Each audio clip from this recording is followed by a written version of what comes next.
Hola a todos y bienvenidos a un nuevo video. El día de hoy les traigo el caso de Susan Galvin, un caso que transcurrió en el año 1967 en Estados Unidos, convirtiéndose en este año 2019 en el caso más viejo resuelto mediante genealogía genética. Sin más que agregar, rebobinemos un poco y veamos cómo comenzó todo. Susan Galvin nació en Spokane, Washington, y era la mayor de 8 hermanos.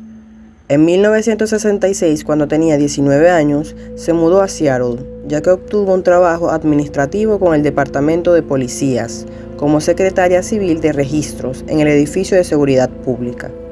Ella vivía en el vecindario Lower Queen Anne, que quedaba adyacente al Seattle Center, y ella pasaba su tiempo libre allí, el cual era o es un centro de arte, educación y turismo, conocido mejor como la Aguja Espacial. A pocos meses de cumplir un año de mudarse, el 9 de julio, Susan le tocaba cubrir su turno de medianoche, pero nunca se presentó a trabajar. Por lo que la mañana del 10 de julio, Galvin fue declarada como desaparecida, y el 12 de julio comenzó una investigación sobre su paradero. En la noche del 13 de julio de 1967, un asistente encontró el cuerpo de Susan Galvin en el elevador de un estacionamiento del Seattle Center, en la calle 300 Merced. El estacionamiento había estado cerrado durante varios días y este proporcionaba acceso a una pasarela elevada sobre la calle que, según los informes, Galvin usaba para llegar al autobús que tomaba para ir a trabajar.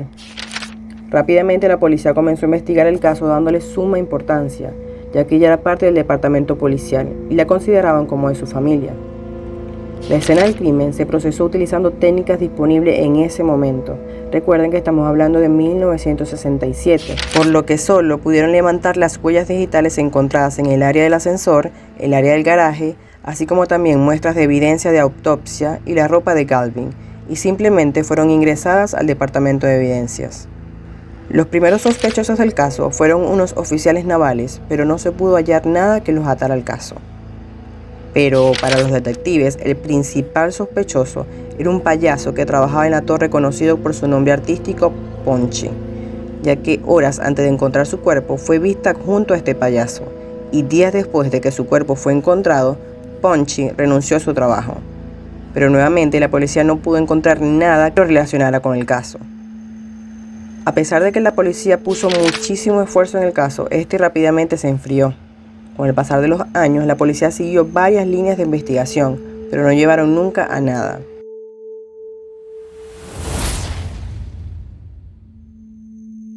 La evidencia de ADN se usó por primera vez en Florida en 1987, para así obtener una condena en los Estados Unidos en un caso de violación, y marcó el comienzo de una nueva era de procedimientos policiales en la que se recolectaban muestras de sospechosos para usarla contra ellos en la corte. El FBI estableció una base de datos de perfiles de ADN en la década de 1990 para así ayudar a determinar si los delincuentes condenados podrían estar vinculados a otros delitos. Muchísimos casos fríos han sido resueltos de esta manera y de hecho les he traído varios al canal. Por lo tanto, gracias a esto, en el 2002, un policía reabrió el caso. Se dio cuenta que la ropa que Galvin usó cuando fue atacada aún estaba en evidencias. Había sido guardada por 35 años y asombrosamente muy bien preservada. La ropa fue enviada al laboratorio forense y los expertos encontraron ADN masculino. Y finalmente fueron capaces de realizar un perfil a partir de las características que te brinda el ADN. Y este fue ingresado a la base de datos nacional de Estados Unidos, mejor conocido por sus siglas en inglés CODIS. Pero tristemente, no se encontró ninguna coincidencia y el caso volvió a enfriarse. 14 años después, en el 2016, el detective Rolf Norton decidió reinvestigar el caso y esta vez decidió rastrear al primer sospechoso, Punchy el payaso. La policía encontró que ahora estaba viviendo en Utah. En noviembre de ese mismo año, Norton volvió a interrogar a este hombre y le pidió una muestra de su ADN. Él voluntariamente se las dio y fue comparada con la encontrada en la ropa de Galvin, pero nuevamente no coincidió. Esta vez, solo 2 años después, en abril del 2018, pasaría algo que alteraría el curso de la investigación. El Departamento Policial de Sacramento, California, anunció que habían arrestado al asesino del Golden State, también conocido como el acosador de la noche, quien entre junio de 1976 y julio de 1979 mató al menos 13 personas. El sheriff de este departamento explicó que una compañía llamada Parabon Nanolabs había ingresado el ADN del asesino a la base pública GetMatch, encontrando así a familiares lejanos del asesino. Se siguió a todo el árbol genealógico de esta persona y así finalmente llegaron a identificar a Joseph James DeAngelo como el asesino serial del Golden State. Parabon Nanolabs era una empresa de tecnología de ADN con sede en Reston, Virginia, quien se promocionaba como una empresa capaz de solucionar los casos más difíciles. Ellos prestan un servicio llamado Snapshot, que incluye herramientas como la genealogía genética, que ayuda a identificar a un sospechoso haciendo coincidir su ADN con uno o más miembros de la familia, mismo utilizado para resolver los casos de Michelle Wells, Jennifer Bastian y Michelle Martinko, que pueden ver aquí mismo en el canal. Volviendo al tema, es aquí que Ross Norton, el detective encargado del caso, pensó que si les daba la muestra del ADN que tenían, podían hacer lo mismo con este asesino. Así que mandó el perfil de ADN del asesino a Parabon Nanolabs y ellos la ingresaron a la base de datos GetMatch, encontrando así dos primos lejanos del asesino, que solo compartían 2% del ADN. Estos llevaron a dos primos más, uno nacido en 1828 y otro que nació en 1837. Y así siguieron tratando de seguir el árbol genealógico hasta que finalmente los llevó a un hombre llamado Frank Whippich. Los investigadores pensaron que él era una persona de interés. Frank Whippich nació en Seattle y tenía 26 años cuando Galvin fue asesinada. Los investigadores le pasaron esta información a Rolf Norton en Seattle y empezaron a investigar su pasado.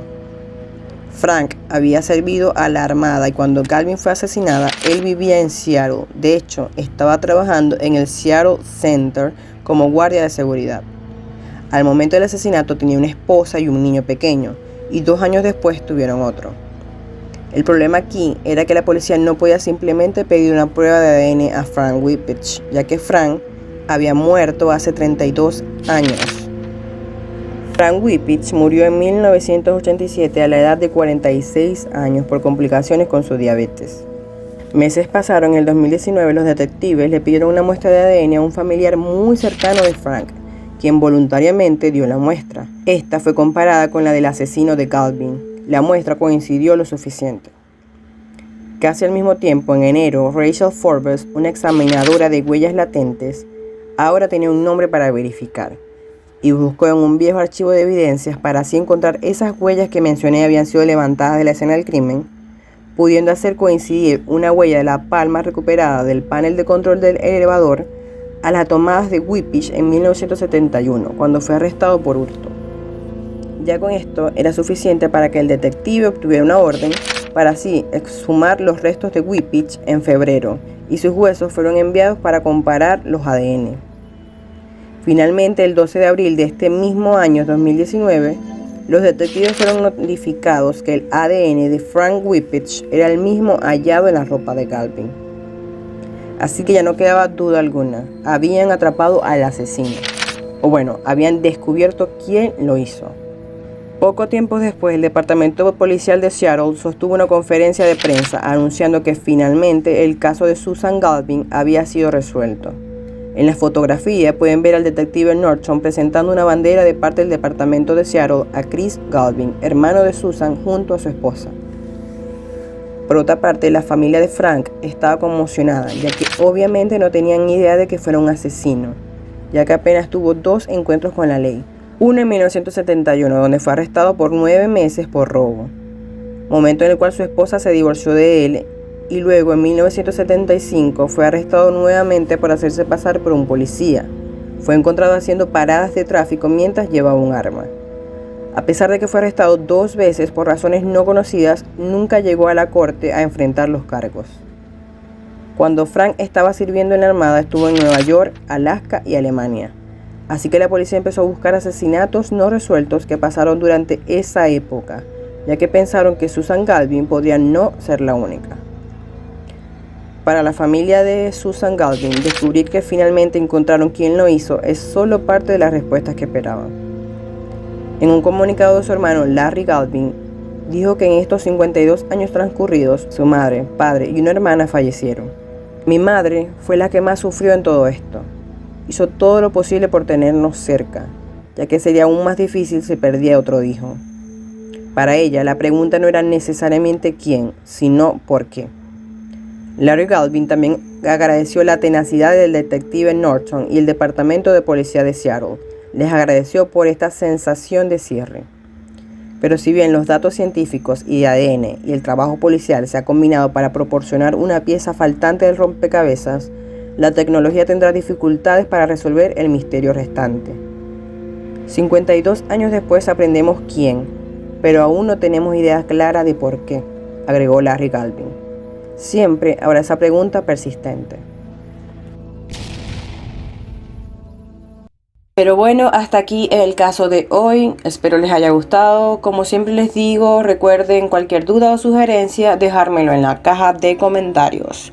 Aquí les dejo 2 videos recomendados y no olviden suscribirse. Nos vemos en un próximo video.